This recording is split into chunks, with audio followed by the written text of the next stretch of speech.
Existe uma diferença qualitativa clara entre o movimento feminista que existia até meados do século passado e o que temos hoje. Existem diversos nomes para diferenciar esses movimentos: feminismo de terceira geração, feminismo positivista, mas nomes não importam. O importante é entender a diferença qualitativa entre esses dois movimentos. Até o início do século passado, em muitos países, mulheres eram proibidas de votar. Eram proibidas de terem algumas profissões, precisavam de autorização do pai ou do marido para trabalhar ou para dirigir um carro. Ou seja, havia uma explícita distinção legal entre homens e mulheres. O ordenamento jurídico positivista explicitamente discriminava contra mulheres. Esse tipo de situação é evidentemente absurdo e injusto. Não apenas as mulheres eram obrigadas a se submeter coercitivamente ao poder do Estado, como ainda tinham que se sujeitar a proibições legais adicionais às impostas ao resto da população. Era contra essa situação que lutavam as feministas de então. Uma luta absolutamente justa e motivada e que, felizmente, foi uma luta vitoriosa. Hoje, com exceção de alguns poucos países fundamentalistas do Oriente Médio, não há mais discriminação legal contra mulheres em nenhum outro país relevante. No ordenamento jurídico da nossa máfia local, não há qualquer distinção entre homens e mulheres hoje em dia. O movimento que vemos hoje tem uma característica diferente. Busca não apenas a igualdade legal, mas principalmente a igualdade social. Parte da constatação que existe uma discriminação social cultural contra as mulheres e que, embora a lei positivista estatal seja igualitária, na prática isso não se converte em igualdade de fato. Elas são minorias em faculdades de exatas, elas têm poucos cargos de direção nas empresas, ganham menos que a média dos homens e diversos outros pontos. Assim, seria preciso que a lei fosse no sentido contrário, incluindo discriminação a favor das mulheres, de forma a equilibrar tais relações. No anarcocapitalismo, não há leis positivas, portanto, não haveria como atender esse tipo de demanda. Isso significa que minorias ficariam desprotegidas no ancapistão?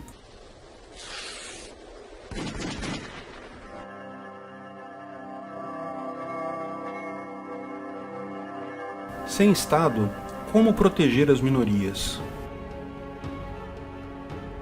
Outras minorias também têm buscado esse tipo de visão. Relações homossexuais já não são crime como já foram um dia. Casamento e adoção também já são temas superados, embora há pouco tempo. A comunidade LGBT+, não precisa mais lutar por igualdade legal, mas visando combater a cultura e costumes sociais, a homofobia, que prejudicam essa comunidade, buscam agora leis discriminatórias a favor, visando equalizar essa situação. A mesma diferença pode ser apontada com relação ao movimento por igualdade racial. Há mais de um século não há mais escravidão legal positivada sobre qualquer raça. Ninguém discute que a escravidão foi uma mácula terrível na história do mundo, particularmente na história do Brasil. O movimento abolicionista foi extremamente necessário e sua causa absolutamente justa. Escravidão fere o PNA, como eu já expliquei em outros vídeos. Mesmo após a abolição, outras leis remanescentes ainda discriminavam contra negros por muito tempo, até meados do século passado, e sempre houveram movimentos para combater esses absurdos. Hoje não há discriminação positivada contra qualquer raça, mas o movimento persiste devido à mesma visão. O movimento luta por discriminação legal favorável como uma forma de compensar dois pontos. Por um lado, entende-se que existe uma discriminação racial na sociedade e na cultura vigentes, portanto, uma motivação similar à apontada pelos movimentos feminista e LGBT, mas, adicionalmente, há uma dívida histórica, ou seja,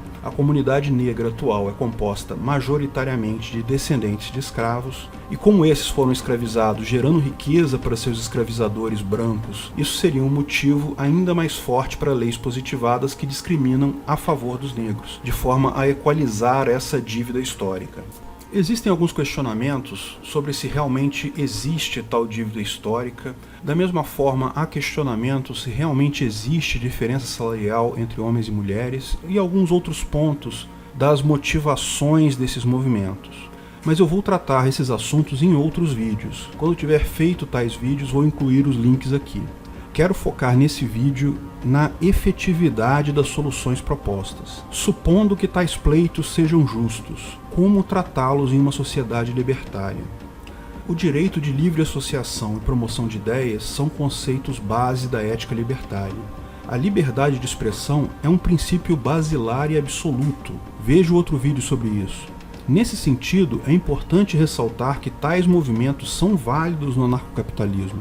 Independente se você acha que a motivação é válida ou não, independente se você se identifica com um grupo ou não, se você concorda com as demandas ou não. Sobre a ética libertária, é forçoso reconhecer que eles têm todo o direito de levantar as pautas e buscar suas demandas. Lógico, isso deixaria de ser válido se resultasse em violência contra você ou sua propriedade.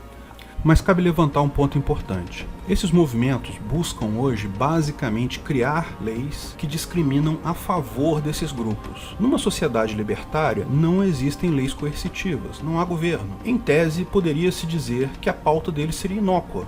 Os movimentos perderiam seu propósito, visto não haver leis para criar ou alterar. Será verdade isso? Vamos começar com um outro questionamento. Esse tipo de lei discriminatória a favor de determinado grupo seria algo efetivo hoje em dia no estadistão? Existem diversos questionamentos sobre isso. Que algumas pessoas vão se beneficiar de leis discriminatórias a favor de determinados grupos, lógico que isso ocorrerá. Mas se isso é efetivo para contrapor a discriminação cultural ou social para a totalidade do grupo, isso é sim questionável. Por exemplo, o fato de 7% dos negros entrarem na faculdade devido à política de cotas não gera vantagem significativa para a grande maioria dos negros. É uma diferença grande na vida de quem se beneficiou, sem dúvida, mas são poucas pessoas. A diferença que as cotas fazem na grande maioria do grupo é nula. O efeito global, portanto, é bem pequeno. Leis que obrigam determinada porcentagem de mulheres em cargos, da mesma forma, privilegiam algumas mulheres, mas não traz vantagem para a grande maioria delas. O efeito prático, no cômputo geral, é muito pequeno. Muitas vezes levanta-se o poder educacional da lei. O fato de o governo ser uma entidade superior e estar dizendo para nós, meros indivíduos, ao aceitar tal lei, que ele acha isso certo e nós devemos nos corrigir e também passar a discriminar positivamente tais grupos. Minha opinião é que isso é balela.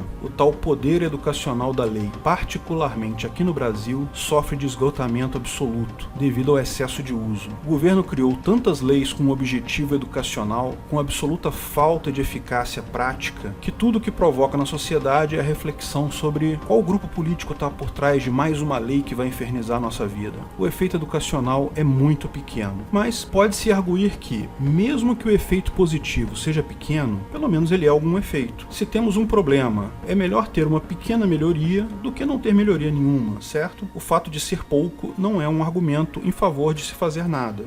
Mas a questão é que esse pequeno efeito gera uma enorme quantidade de outros problemas. Quando se discrimina favoravelmente a determinado grupo, fatalmente estamos discriminando todos que não pertencem àquele grupo. O Estado não cria nenhuma riqueza. No momento que alguém tem vantagem, outros terão desvantagem. Ninguém discorda que violência contra a mulher é algo absurdo, mas ao criar a tal lei do feminicídio, o que o governo está dizendo é, em última análise, que a vida do homem vale menos. Política de cota para negros em universidades é uma discriminação contra pessoas brancas, asiáticos e nativos americanos. Ninguém gosta de ser discriminado contra. Então, não é impossível divisar que esse tipo de ação que busca aumentar a igualdade acaba gerando animosidade e sensação de desrespeito pessoal. Além disso, começam a surgir outros problemas. Por exemplo, quem merece mais incentivos? Negros? Mulheres? LGBT+?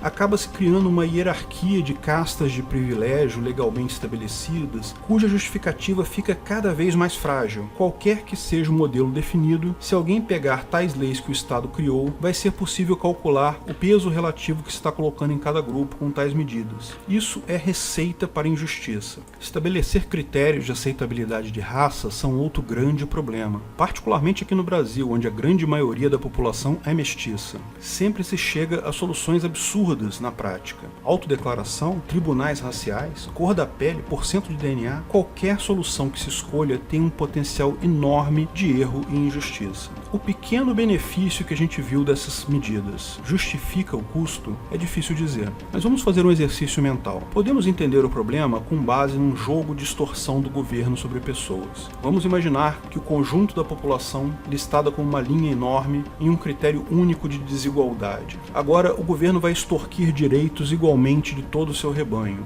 Algumas pessoas ainda vão ficar tranquilas, outras vão ter grande prejuízo. O governo, vendo isso, resolve facilitar para uma determinada minoria, baixando a taxa de extorsão dessa minoria.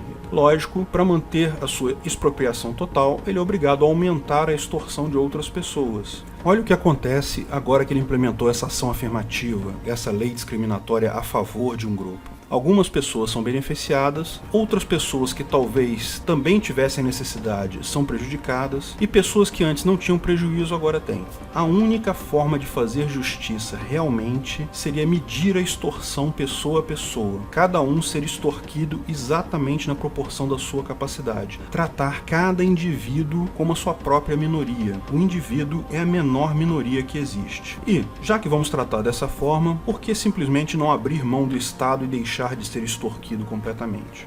Grupos que queiram apontar injustiças e discriminações na sociedade ou na cultura são livres para fazer isso no Ancapistão também, através do convencimento voluntário de pessoas a adotar posturas e assinar leis privadas adequadas. Não é difícil imaginar uma organização que estabeleça uma lei privada, empresa amiga da mulher, que contém uma série de obrigações e normas de forma a mitigar a diferença social entre homens e mulheres. Empresas podem aceitar tal lei privada voluntariamente e assim ganhar o selo de empresa amiga da mulher, mas ninguém é obrigado a nada. Mesmo sem obrigação, é fácil ver que isso pode ser uma coisa positiva para a empresa. Ela tem todo o direito de, voluntariamente, se submeter àquela lei privada. Ninguém pode ser obrigado a nada, mas se a sua causa for justa, você vai conseguir demonstrar isso para outras pessoas sem uso de violência e coação. Seres humanos são gregários, todos temos horror à injustiça. E embora certamente alguns sejam menos sensíveis que outros, é plenamente viável mudar a sociedade pelo convencimento puro e simples.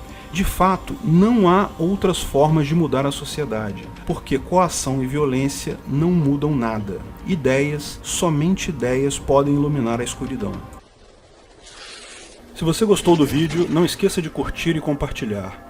Comente abaixo se tiver qualquer dúvida ou se quiser sugerir novos temas. Se inscreva no canal e clique no sininho para ser avisado de novos vídeos. Lançamos vídeos novos todas as sextas-feiras, eventualmente algum vídeo extra durante a semana.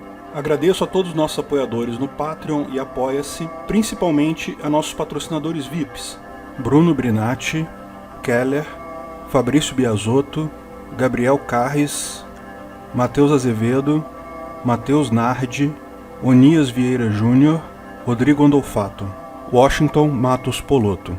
Quer ganhar uma camiseta com o logo do canal e uma das frases marcantes de um de nossos vídeos? Se inscreva no canal, clique no sininho e veja mais informações no comentário fixado no topo desse vídeo. Faremos um sorteio na próxima terça-feira, onde selecionaremos um ganhador. Outras 2 camisetas serão sorteadas entre os apoiadores do Patreon e Apoia-se. Participe! Se quiser contribuir com o canal, ajudar na divulgação do anarcocapitalismo, veja na descrição do vídeo de que formas você pode fazer isso.